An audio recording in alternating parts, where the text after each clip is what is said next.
Alright, so today on Vassmotorsports, me and Jasper, the crazy min pin, hey buddy, we're going to be restoring this 97 Maxum 2300. Chivalry? I don't know, something like that. But you can see she's in very rough shape right now. I don't have an outdrive. I do have one that I will be installing from another boat. And it's actually got pretty nice interior. It's hard to tell right now because the way I have it tore down, but it really does have some nice interior and nice gauges, and I've got a steering wheel to go in, and all the switches on the right there, they look good, the lettering and all that. The engine, it's a 350 2-barrel 5.7 Mercruiser, and I've got one in the shop waiting to go in. This one's locked up. I'm not sure what the cause is yet, but I'm not real worried about it because, like I said, I have another one in there in shop that runs great. I've already tested it, and inside and everything, oil and all, looks great. So let's get this baby here pulled and stick around, check out. Just undoing all the clamps. See, there's one missing on the top here. It's supposed to be 2 on each side of each joint, so 4 on each boot. And as soon as I get all them done, we can lift the risers off. Pretty much with the boots, I just slip a screwdriver in, take a little WD and spray it. And that way I can work it a little, and that WD is definitely getting down in there, breaking the seal loose. Just corrosion and stuff will make it a pain. Then I can come up here and do the same thing. Just pull back a little, be careful with the boot. I'm not trying to puncture anything, just giving it some WD. And that will work all around in there, and I'll be able to slide it wherever I want. Everything will come apart that way. Here, I don't think you can hear that, but it was stuck to it. Oh yeah, it's stuck all right. There we go. Oh yeah. Again, being very careful, just breaking the seal loose from the corrosion. So the next step, before I can actually take the risers off, I need to go ahead and undo these 2 linkages. That pretty much only go on one way, so I'm not going to worry much about it. I know that my bottom one goes to the out drive. The upper one is from the control up front. This is just a little shock absorber, helps it return into neutral position. Let's go ahead and pop them off. Just take this nut off here, pull the pin, up here take a nut off, pull this pin. Just make sure you hang on to everything, don't lose anything. Jasper! I love the way my shop dog helps out so much. He really is a big help. Keep me going, don't you, Jasper? Just like this side, it's so crusty in there, it's like you can hear it cracking when I'm separating it. So WD, my friends, WD. That's your best friend when you're working on a boat, just about. So much stuff that's just dry and crusty and whatever, and these are rubber anyway, so let's get this all wet, get the screwdriver worked in around. Now see, this boat here, I did rescue it from Michigan actually and brought it back here to South Carolina so I could restore it. It's just what I like to do. So I didn't know why this motor was locked up. When I pull the dipstick, it does look like there's probably water in it, but it's not like milky mixed with the oil. It's just got a bunch of water in there. So I figured it froze or something, because when I went and got it, it was snow on the ground up there anyway, and I figured it'd just freeze. It just didn't crack the outside of the block. I thought it was inside. Well, I definitely found one issue when I was sitting here pulling back on this one just now. There's like, it's going to be all rusty, I'll bet you, the manifold itself, the riser, I mean. And water has most likely gotten back down in and filled a couple cylinders and rusted them. And since these risers have the studs, I can't just undo the top riser and spin it and break it loose. So what I do is I try to get this bottom boot to slide down a little, far enough to give you enough room to turn it and get everything loose like this. Woohoo! Oh yeah, she's full of rust. I can hear chunks on now. Oh yeah, this is all missing here. This is supposed to be a lot bigger. It's all rusted off of it. Of course, there's no rubber flaps left down in there. That's where the exhaust flappers would be, but they're all roasted off.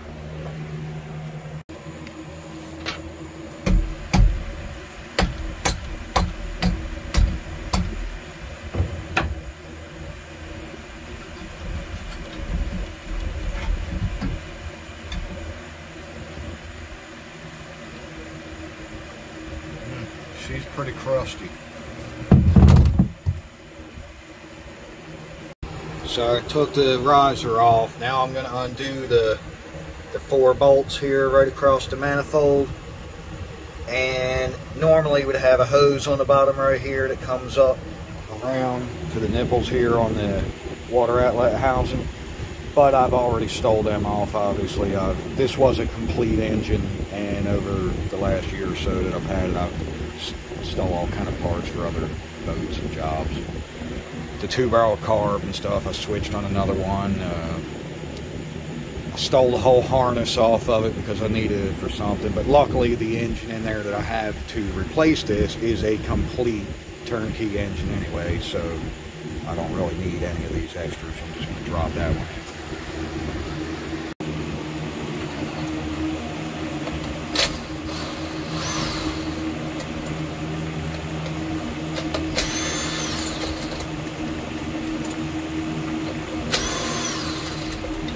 I usually zip all these out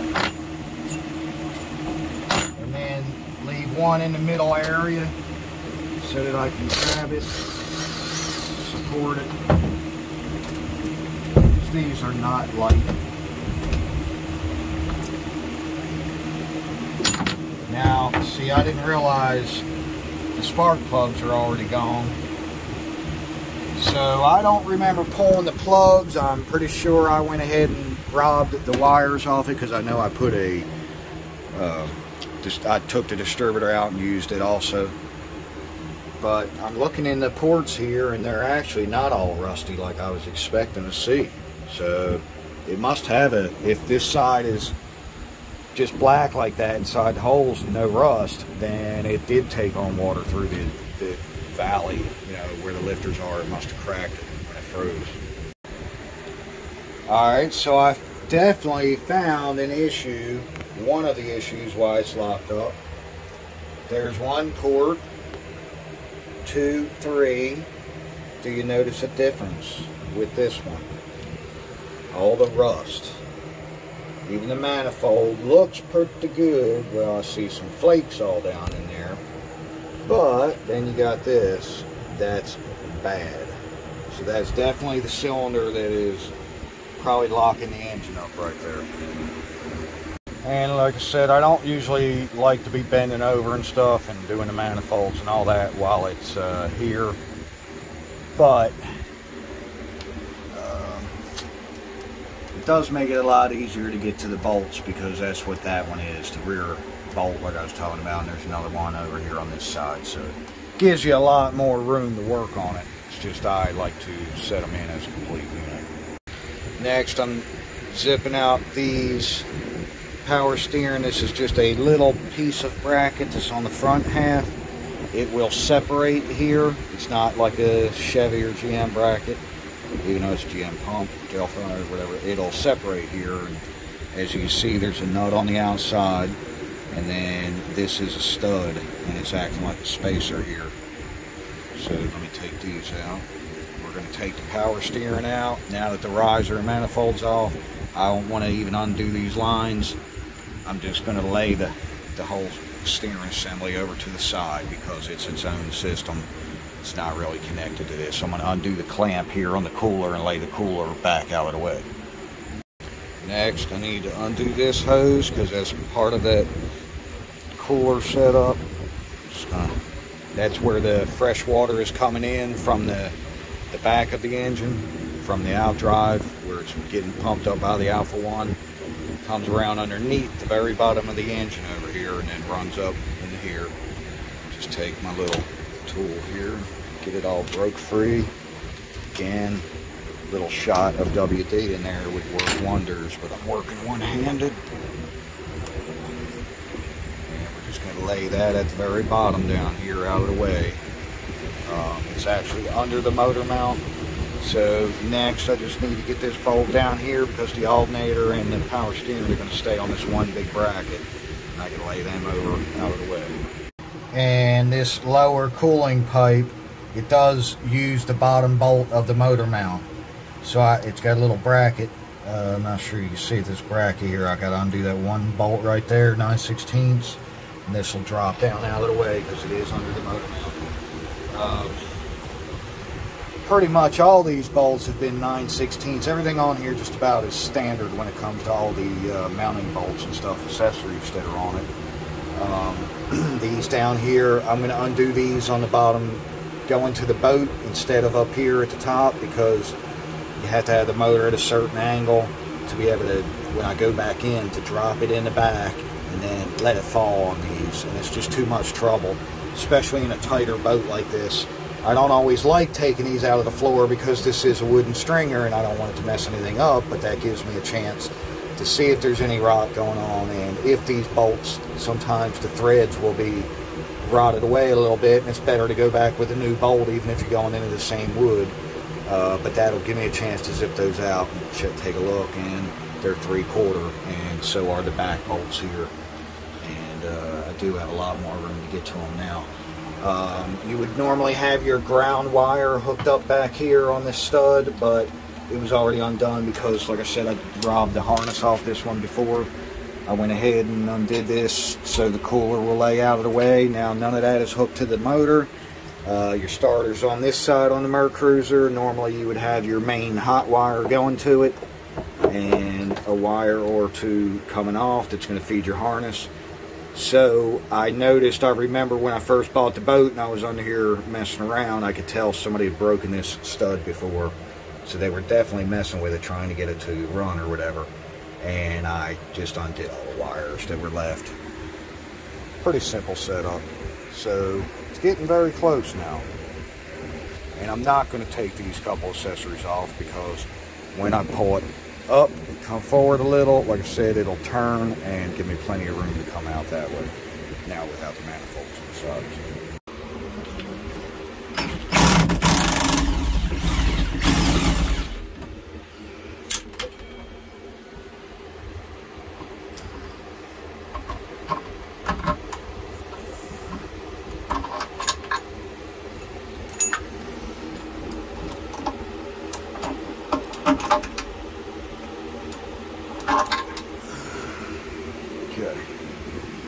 Alright, so all the bolts pretty much come out of the stringers with no problem. They look pretty good, so I'm not real concerned there. The back ones come right out, as you can see. Pretty much we are ready for liftoff. All I need to do is I probably put a bolt in right here. It does have a hook here, but this is in the center. I use that when I'm aligning the motor, trying to do alignment on it, but and you need to raise it up and down because you're out back trying to do an alignment through the gimbal bearing into the back of the coupler on the back of the engine. But as you can see, it does have one mount here. It usually has one here that was part of the power steering bracket, but since I undid it, I'll just stick a bolt here, have my chain going across. See if I can borrow Jonathan's tractor. Please, Jonathan, thank you. And we'll use the front end loader to pick this bad boy up out of here, and then I can go to town on cleaning up the engine bay. I always like to make sure these are clean. I want to look in here and see this stuff spotless, more or less. Clean all the crap out. I don't want anything floating around down in the bottom because that clogs up your drain hole. I even found one of the clamps that was missing off here. It's in the back, so I know somebody's been messing around with it before or whatever. I noticed the pump over here, I'll have to jump it and make sure that it works and all that good stuff. It probably does, but I noticed the bracket is just completely rusted away. So I'll change the bracket on it. I've got a few of them around. It's no big deal there. think the battery switch and all looks good. I'll take it off the wall. I like to flip it over and look at the studs on the back of this, because they're only rated at 300 amps, and if you got a motor that's acting up or a starter or something, you can burn one of them up. I've done it before myself personally, so I do know. It took a few years to do it. It was one that was on the Stingray back when I first got it. Had a starter that liked to hang up, and I didn't realize it, or drawing too much amps, I mean, just from rust and stuff like that. And it did wind up burning up the switch on the back. It'll melt them studs the way they're mounted into plastic, and it does say right on a 300 amp max. So anyway, I'll check that out, make sure it doesn't look like anything's been getting heated up or anything.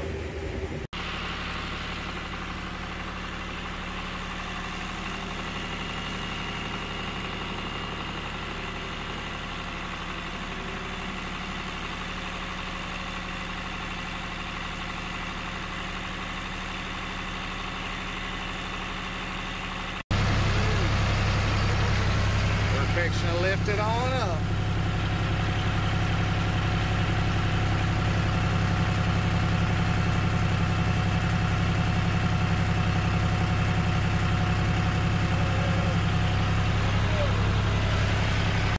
Woo! Got her up and out. Yes, sir. Time to get her delivered on the ground here. This is the bad motor. Thank you again, Jonathan, for this tractor. Makes it so easy. So easy. I was going to say I need one of these. The bad thing is I do have one. Thank you, the other Jonathan. But I got a lot of work to do to it. It's an older Machine 73 Ford. That is definitely how you do it there. Thank you, Jonathan, for letting me use the tractor. Boy, that makes a big difference. It lifts it right out. So now it's time to get the engine bay cleaned up. Okay, so here is the engine bay with the engine removed. And pretty much it'll give me a good opportunity tomorrow to go ahead and clean everything up real nice. I went in and checked the stringers and the transom, and everything is nice and solid. There's no wood rot, so that is a very excellent sign there. I love that. I can clean everything else and make everything look great. I need to do the trim pump, the bracket on it, but anyway, we will probably go ahead and take that transom plate off the gimbal housing and go ahead and put the new transom seal around it, because it is a 97 boat. I know how after so long they will leak, can leak. So I, just being a good-hearted mechanic, I'm not going to fix something like this and, you know, possibly sell the boat or whatever, of course. So I want to know everything is right when I pass it on to someone else. So anyway, you will be able to see the boat get finished through its progress. I am going to restore the cabin. I got a new steering wheel, get everything fixed up. But anyway, if you like this kind of stuff, go ahead and like and subscribe. Maybe even hit that notification bell, and you can watch my upcoming videos. And that's on Vassmotorsports. We're going to do some nice custom work to this boat.